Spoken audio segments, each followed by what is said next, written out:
नमस्ते, मी वंदना. पुन्हा एकदा माझ्या चॅनलमध्ये तुमचं सगळ्यांचं स्वागत. तर आपण प्रिन्सेस ब्लाऊज 37 छातीचा बघणार आहोत. तर त्याच्यासाठी मी अगोदर पेपर कटिंग करून ठेवलेली का वारंवार जर गर्दी असेल तर मग मी कधी कधी पेपरचा पण वापर करते. तर त्याच्या अगोदर मी तुम्हाला सांगते का हा 38-37 छातीला बसू शकतो. तर आता याच्यामध्ये आपल्याला कशा पद्धतीने कमी जास्त करायचे तर मी तुम्हाला फोडून सांगते. तर आपल्याला जी उंची घ्यायची ती आपण उंची घेऊ शकतो. तर मला 15 इंचाची उंची लागत होती, तर मी 15 इंचाची उंची घेतली आणि शिवून आपला ब्लाऊज 14 इंचावर होणार. त्याच्यानंतर आपल्याला शोल्डर अगोदर टाकून घ्यायचे 5.5 इंच, म्हणजे 5.5 इंच शोल्डर आले. आपला 2.5चा गळा आलाय आणि आपल्याला गळा जेवढा लागतोय त्यानुसार आपल्याला गळा घ्यायचा आहे. मोंढा आपण 38 छातीचा असल्यामुळे मोंढा घेतलाय 6 इंच आणि नंतर जेवढं कंबर आहे कमरेचा आपण चौथा भाग काढायचा आहे. 29 कंबर आहे तर चौथा भाग 7.5 येतो आणि त्याच्यामध्ये आपण 2.5 इंच मिक्स केले. अशा पद्धतीने 2.5 इंच मिक्स केले. बरोबर. आता हा जो पेपर आहे याच्यामध्ये मग 37 आणि 38 साईज ह्या पेपरमध्ये येऊन जाणार. हा 38चा आहे तर आपल्याला 37 मध्ये कसा करायचा आहे तर मी तुम्हाला दाखवते. थोडाफार फरक होतो, जास्त काही फरक होत नाही.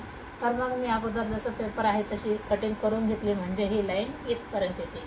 पण इथं आपल्याला कमरेमध्ये आपलं माप आलं 7.5चा भाग हा आला आणि त्याच्यामध्ये आपण 2.5 इंच मिक्स केलं. 1 इंच टक्ससाठी आणि 1.5 इंच शिलाई मार्जिन. तर कपडा उरला एवढा, म्हणजे आपण हे कशामध्ये घेणार नाही.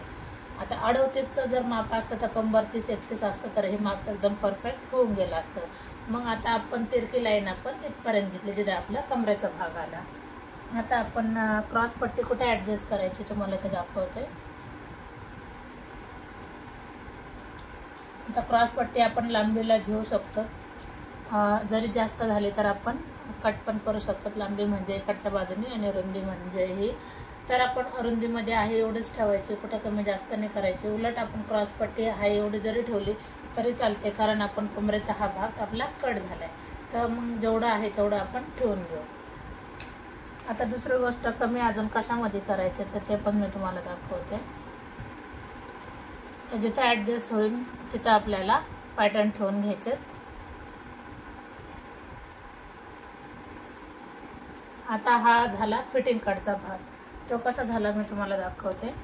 तर ज्यावेळेस आता हा गळा झाला, हे फिटिंगचा भाग झाला, त्याच्या खाली जरी गेले तर काय अडचण नाही. मला तुम्हाला फक्त समजून सांगायचे.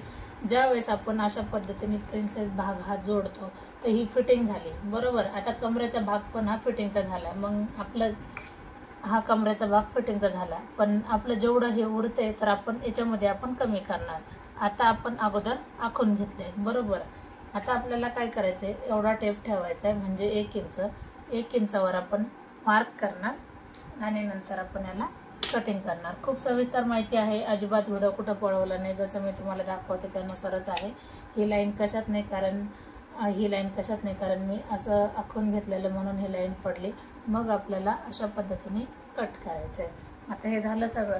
आता आपल्याला फक्त 2च ठिकाणी ब्लाऊज आपण कमी केला आहे. हा एक प्रिन्सेसचा जो समोरचा पार्ट आहे त्याच्यामध्ये आणि कमरेमध्ये. बाकी पॅटर्न आपण जसं आहे तसंच ठेवलं आहे.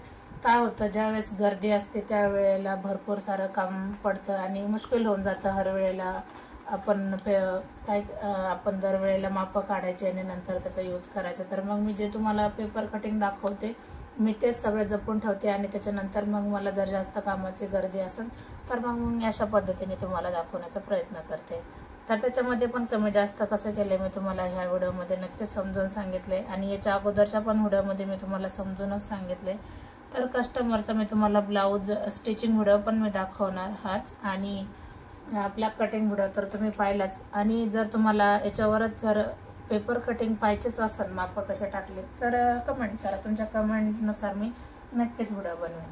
आता कस्टमरला हा 7चा गळा नको होता तर आपण याच्यामध्ये 6.5चा गळा घ्यायचा आहे. मग आपण गळा चेक कसा करायचा आहे, इथपासून आपण धरले 6.5 इथं आले. आता आपण मग काय करूया, इथून थोडंसं वरती यायचं आहे आणि नंतर मग याला आकार देऊन घ्यायचा आहे. मग याला गोल आकार देऊन घ्या अशा पद्धतीने.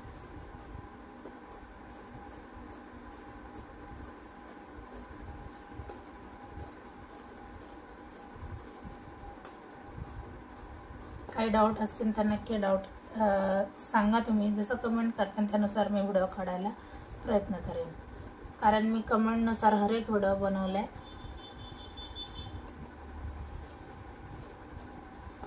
आता पिसामध्ये पण कसं आपल्याला ठेवून पीस कट करायचं मी तुम्हाला हे पण दाखवते.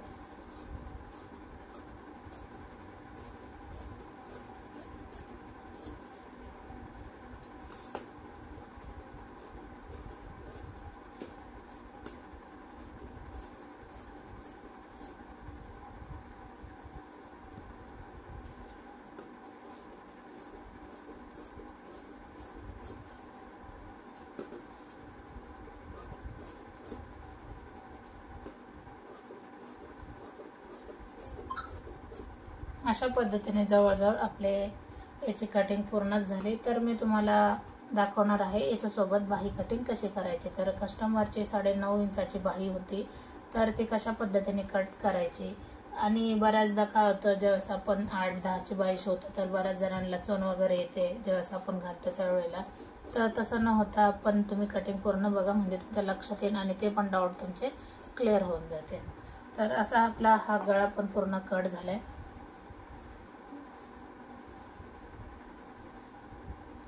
पूर्णच मी तुम्हाला दाखवते ठेवून.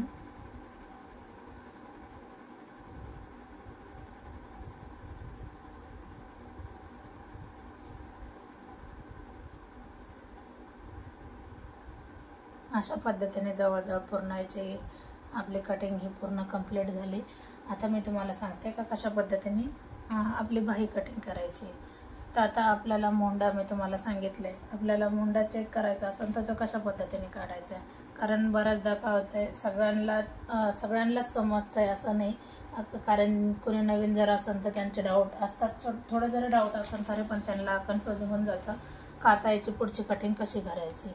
तर तुम्ही अगोदर बघा, 8.5 याचा मोंडा आलाय. तर आपण 8.5 मध्ये 1.25 इंच मिक्स करायचं आहे किंवा 1.5 इंच मिक्स करायचं आहे. आता आपण 8.5च्या अगोदर घडे टाकून घेऊ.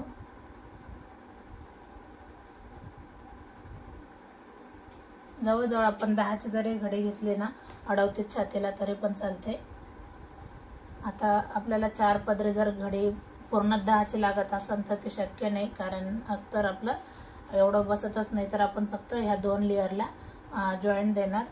आता 9.5ची बाही आहे तर आपण 10.5 इंच याच्यामध्ये घेणार. शिवून 9.5 हा होऊन जातो. अर्धा इंच शोल्डर जोडण्यात जातं आणि अर्धा इंच खालची बाजू जोडण्यात जाते. तर आपण 10 इंचावर एक मार्क केले. 10 इंचावर एक मार्क केल्याच्या नंतर आपण एक लाईन आखून घ्यायची.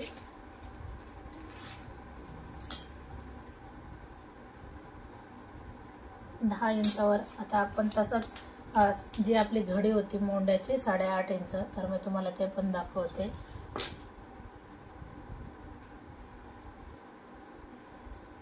आता दंडघेरा आहे 5.25 इंच. दंडघेरामध्ये आपण 2 इंच लुजिंगसाठी ठेवूया. आता आपण काय करायचंय, 3 इंच किंवा 3.5 इंच जरी आपण खाली आलो, 3 इंच घ्या किंवा 3.25 इंच घ्या. मी जवळजवळ 3.25 इंच घेतले आणि नंतर मग आपल्याला आकार देऊन घ्यायचा आहे. अशा पद्धतीने आपण आकार दिलाय. आता ही बाजू आपल्याला जे आपला दंड घेर आलाय ती बाजू आपल्याला कुठं जोडली पाहिजे तुम्हाला मी दाखवते. ह्या लाईनला जोडायची आपल्याला ती बाजू, आणि हे जे मार्जिन आहे हे आपलं इथं असं जोडून घ्यायचं. अशा पद्धतीने ही बाही कटिंग जवळजवळ पूर्ण कंप्लीट झाली. आता मी तुम्हाला सांगते का आपल्याला जॉईंट द्यायच्या वेळेला कुठं जॉईंट द्यावं लागतं. फक्त 2च बाजूने.